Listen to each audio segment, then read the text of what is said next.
Section 4. You will hear part of a lecture about a way of reducing the amount of carbon dioxide in the atmosphere. First, you have some time to look at questions 31 to 40.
Now listen carefully and answer questions 31 to 40.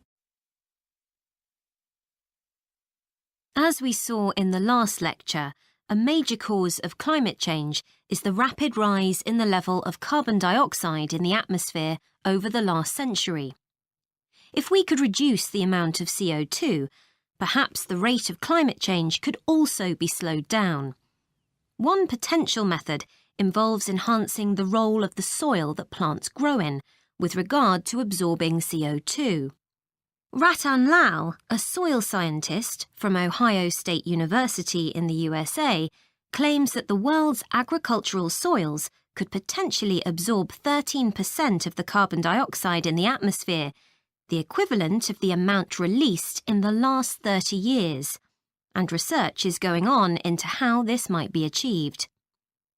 Lal first came to the idea that soil might be valuable in this way, not through an interest in climate change, but rather out of concern for the land itself and the people dependent on it.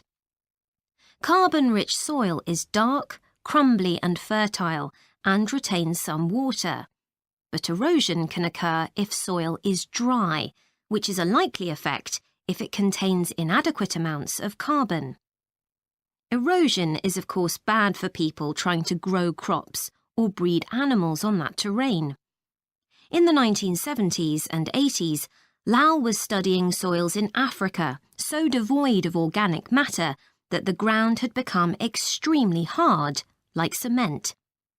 There he met a pioneer in the study of global warming, who suggested that carbon from the soil had moved into the atmosphere. This is now looking increasingly likely. Let me explain. For millions of years, carbon dioxide levels in the atmosphere have been regulated, in part, by a natural partnership between plants and microbes, tiny organisms in the soil. Plants absorb CO2 from the air and transform it into sugars and other carbon-based substances. While a proportion of these carbon products remain in the plant, some transfer from the roots to fungi and soil microbes, which store the carbon in the soil. The invention of agriculture some 10,000 years ago disrupted these ancient soil-building processes and led to the loss of carbon from the soil. When humans started draining the natural topsoil and ploughing it up for planting, they exposed the buried carbon to oxygen. This created carbon dioxide and released it into the air. And in some places, grazing by domesticated animals has removed all vegetation, releasing carbon into the air. Tons of carbon have been stripped from the world's soils, where it's needed, and pumped into the atmosphere. So, what can be done? Researchers are now coming up with evidence that even modest changes to farming can significantly help to reduce the amount of carbon in the atmosphere. Some growers have already started using an approach known as regenerative agriculture. This aims to boost the fertility of soil and keep it moist through established practices. These include keeping fields planted all year round and increasing the variety of plants being grown. Strategies like these can significantly increase the amount of carbon stored in the soil, so agricultural researchers are now building a case for their use in combating climate change.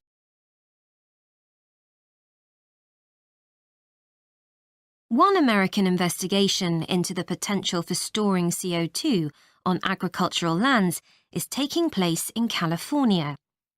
Soil scientist Wendy Silver of the University of California, Berkeley, is conducting a first-of-its-kind study on a large cattle farm in the state. She and her students are testing the effects on carbon storage of the compost that is created from waste, both agricultural, including manure and corn stalks, and waste produced in gardens, such as leaves, branches, and lawn trimmings. In Australia, soil ecologist Christine Jones is testing another promising soil enrichment strategy. Jones and 12 farmers are working to build up soil carbon by cultivating grasses that stay green all year round. Like composting, the approach has already been proved experimentally. Jones now hopes to show that it can be applied on working farms and that the resulting carbon capture can be accurately measured. It's hoped in the future that projects such as these will demonstrate the role that farmers and other land managers can play in reducing the harmful effects of greenhouse gases. For example, in countries like the United States, where most farming operations use large applications of fertilizer, changing such long-standing habits will require a change of system. Ratan Lal argues that farmers should receive payment, not just for the corn or beef they produce, but also for the carbon they can store in their soil. Another study being carried out. That is the end of section 4. You now have half a minute to check your answers.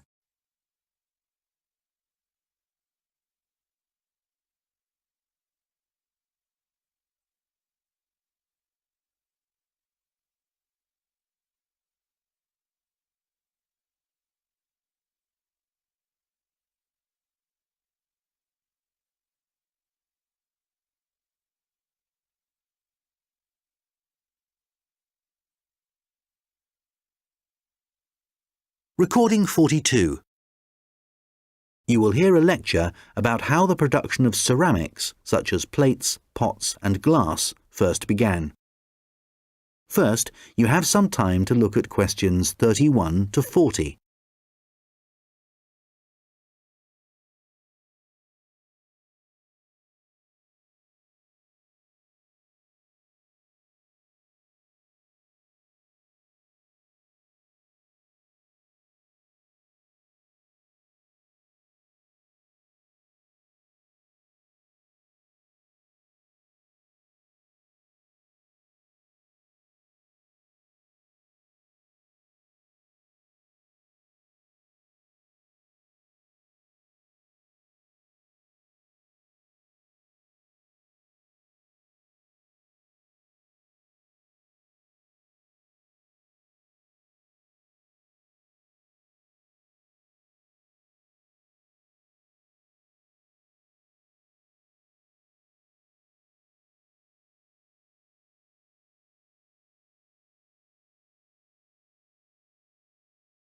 Now listen carefully and answer questions 31 to 40.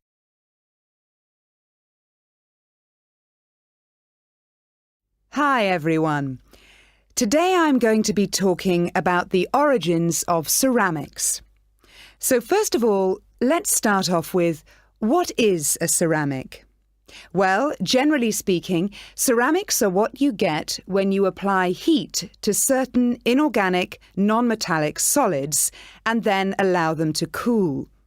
And examples of ceramics are everyday things like earthenware pots, crockery, glassware, and even concrete. So how did it all begin? Well, it all started around 29,000 years ago, when humans discovered that if you dig up some soft clay from the ground, mould it into a shape, and then heat it up to a very high temperature, when it cools, the clay has been transformed into something hard and rigid. And so what did those first humans do with their discovery? Well, they created figurines, which were small statues and which depicted animals or gods or any shape that the clay could be moulded into. And all this activity was centred around southern Europe, where there is also evidence of ceramics that were created much later. The early humans also found a practical use for their discovery, such as storing things like grain, although there were drawbacks. The pots were porous, so that although they could carry water in them, it wasn't possible to store it over a long period. And also they were quite brittle and shattered very easily if they were dropped. But despite these problems, it was many thousands of years before there were any improvements.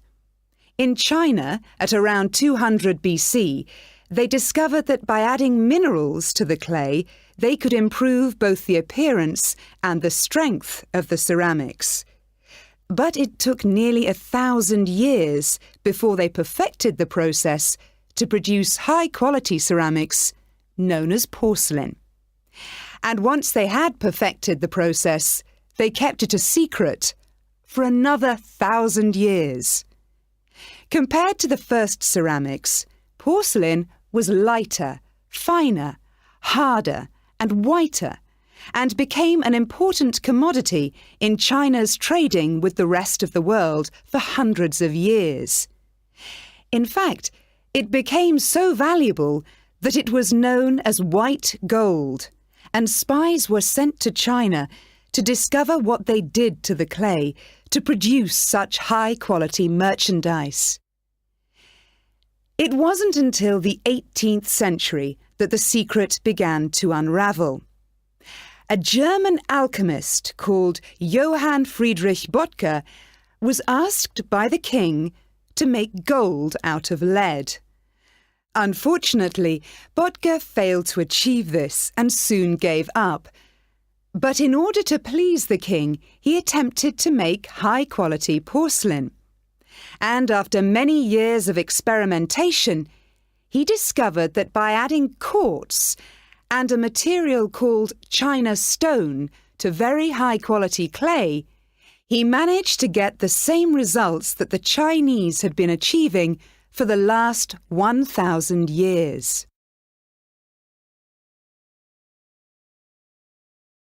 We'll now look at another ceramic which is made from mixing sand with minerals and heating to over 600 degrees Celsius. When this mixture cools, the result is, of course, glass. The main difference between ceramics made from clay and glass is that clay is made up of crystalline plates which become locked together in the cooling process, whereas glass cools too quickly for crystals to form. Apart from that, the process of heating up naturally occurring materials to transform them is the same. The origins of glass date back to 3,500 BC, but it wasn't until the Roman Empire, 2,000 years ago, that the art of glass blowing and the practical uses of glass became more widespread. One of the more innovative uses was to use it in windows, as up until then they had just been holes in walls. It must have been very drafty in those days. The Romans were also responsible for inventing concrete, and although the origins are uncertain, experts think that this is largely due to the high level of volcanic activity in the area. The Romans observed that when volcanic ash mixes with water and then cools, it gets extremely hard and almost impossible to break up. The chemical reaction that follows is very complex and continues for many years, and the concrete just keeps getting harder. Evidence of this are the numerous Roman remains that are still standing, many of which are almost completely intact. One of the most important facts about concrete for the Romans was that it can be created underwater.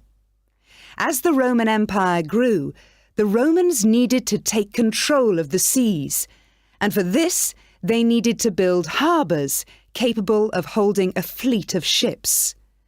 Pouring concrete mixture into the sea immediately started the hardening process, and rather than just dissolving in the mass of water, the substance was tough and long-lasting. This strange characteristic of concrete made a significant contribution to the success of the Roman Empire. Recording 61. You will hear two students discussing their assignments. First, you have some time to look at questions 21 to 26.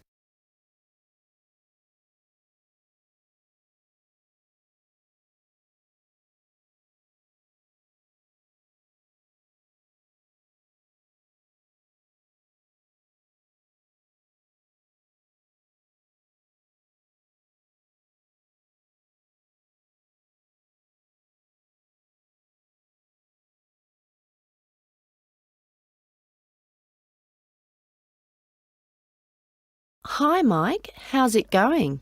Actually, I was up last night with an assignment, so yeah, I'm tired, but I guess we'd better sort this presentation out. Well, we've done enough background reading, but I think we need to organise exactly what we're going to say about biofuels during the presentation, and the order.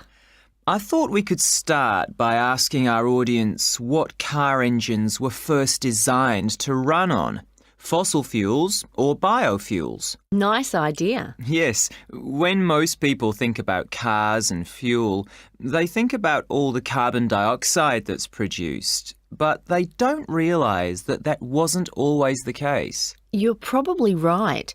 The earliest car engines ran on fuel made from corn and peanut oil, didn't they? Yes. The manufacturers used the corn and peanut oil and turned them into a kind of very pure alcohol. You mean ethanol? Yes.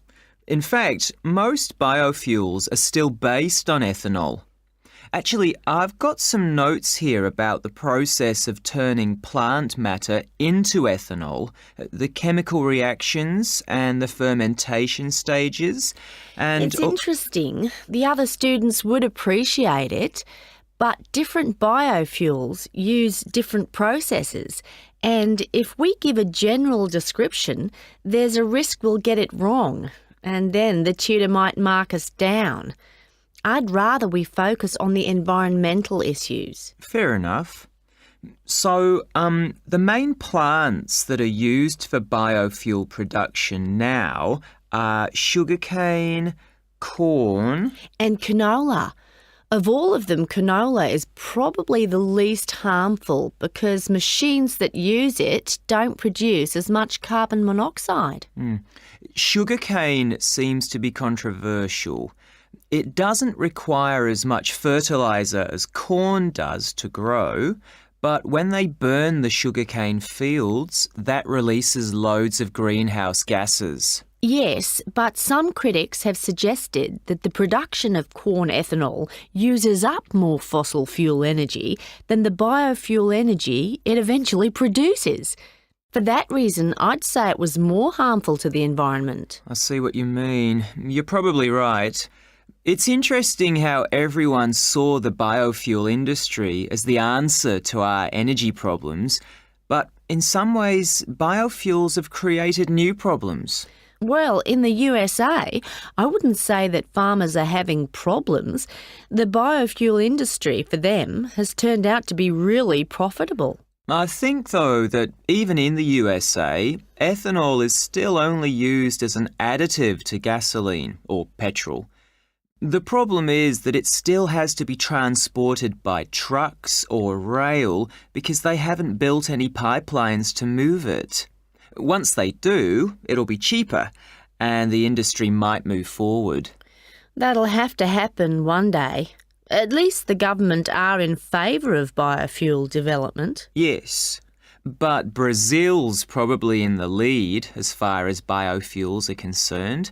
They've got to the point where they don't need to import any oil now. Which is great. And the industry in Brazil employs a huge number of people. But is it sustainable? I mean, as the population grows and there are more vehicles on the roads and there's more machinery, surely they can't depend so much on sugarcane. At some point, there has to be a limit on how much land can be used for sugarcane production.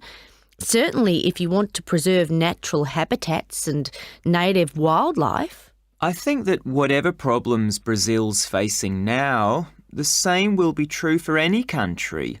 You have to weigh up the pros and cons. Well, we probably won't see an increase in biofuel use. I mean, they won't replace fossil fuels until we can find ways to produce them cheaply and quickly and with less cost to the environment. Making sure they require minimal energy to produce. Exactly. And in a way, that means they have to cost less than fossil fuels, certainly when you're filling up your car. Yes, and whatever other kind of engines use fossil fuels at the moment.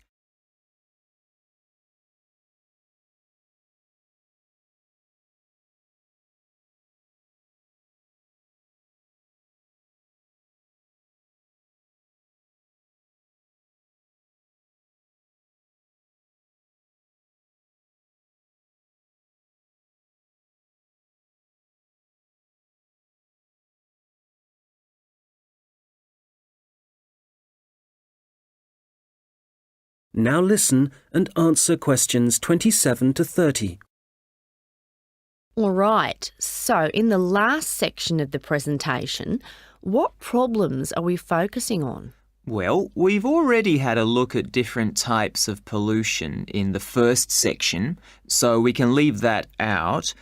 But the biggest issue related to biofuels is that land is now being used to grow biofuel crops, and that's contributing to global hunger. Indeed. It doesn't seem right we're using corn to run cars when people can't afford to buy it to eat. Yes, let's talk about that.